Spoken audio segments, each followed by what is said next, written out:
Welcome to Biden's Lethal America. In Chicago, at least 60 people were shot and 10 killed over the three-day holiday weekend, and it's not even finished yet. And ironically, during a Juneteenth celebration just outside of Chicago, a gunfight broke out, resulting in 23 people being shot, 1 killed. This is absolute chaos and mayhem in America. Join me now, author and documentary producer Vincent Everett Ellison, and former sheriff of Milwaukee and Newsmax contributor David Clarke. Vince, let me start with you, my friend.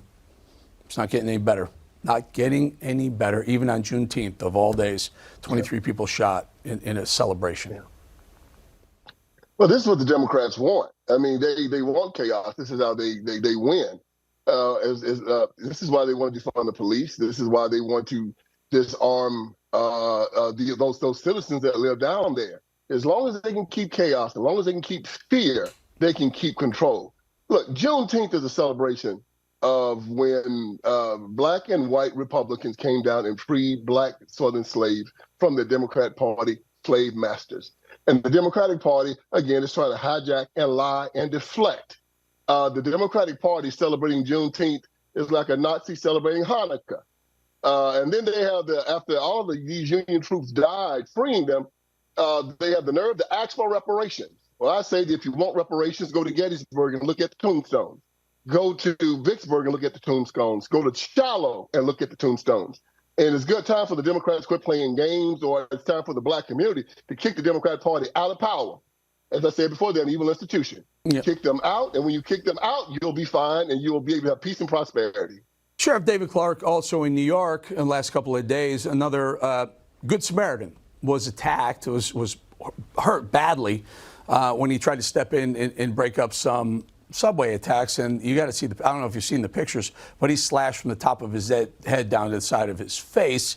And again, it's in Biden's America, in the Alvin Braggs and other liberal DAs around, the Soros-funded DAs, it doesn't pay to be a good Samaritan, sir, does it?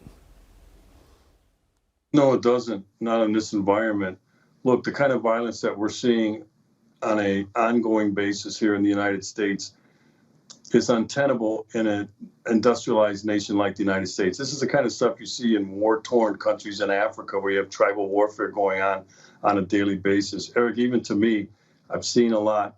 These numbers are staggering, and we hear nothing from Joe Biden, nothing from the NAACP, nothing from the Congressional Black Caucus, who should be calling for hearings as to why we're seeing so much of this black-on-black violence in areas, cities controlled by Democrats and populated by black people. But as was indicated, nobody really cares at this point as these bodies are stacking up like cordwood. This stuff starts usually around Memorial Day when more people are on the streets. Mm-hmm. This will go all summer. This will go through Labor Day, for heaven's sakes. Think of the death toll, the carnage that's going on, and all you get from the Democrats is a collective shrug, shoulder shrug. They blame the NRA. They blame the Second Amendment. They blame Trump. They blame Clarke.